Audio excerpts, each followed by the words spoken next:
In this video, we're going to look at the 9.2 example that we just went over for the American Idol fans and take a look at how we can use your calculator to help us out with some of the calculations. But if you like doing it by hand, then I would use my calculator to check my calculations.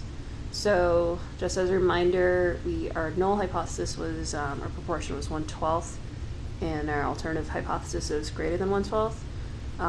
We checked the conditions. We said we were going to find that we use the one proportion z-test, and then we got a test statistic of 1.33.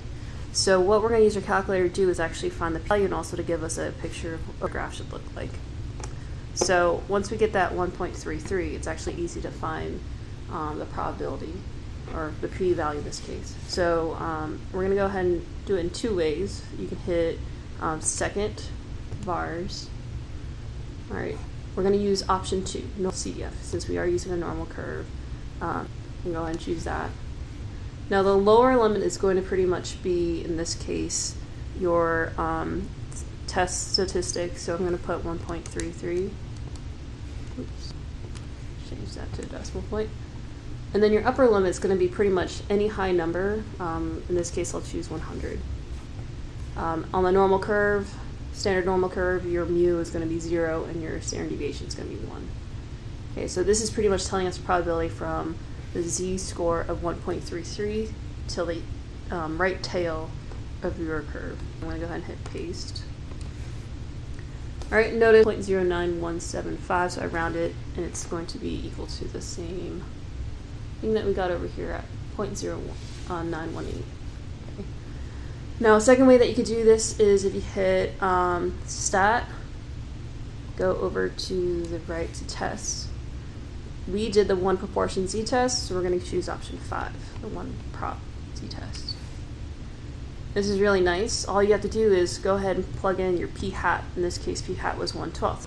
Right now I have it as a decimal. You can go ahead and just plug it in as 1/12, and it'll change it to a decimal for you.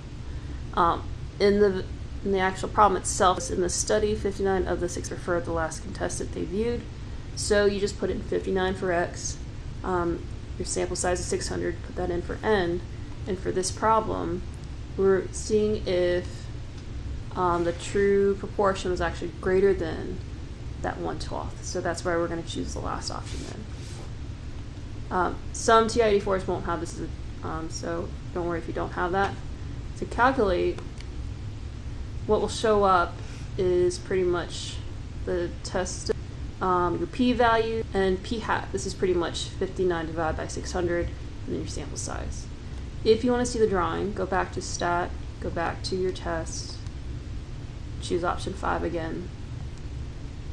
All right, instead of hitting calculate at the very bottom, go ahead and hit draw. And it'll actually draw the normal curve. And they'll shade in the area that's greater than that 1.33. So the shaded area, if you look on the very bottom line, it's p is equal to 0.0919. That's the p-value. All right, that's it for this video. Hopefully it'll help you check your answers and not necessarily take your work. Then notice they always say show your work in order to get at least some partial credit. If you do everything on your calculator and you don't show any work, then you won't be able to get any kind of partial credit if your answer is wrong.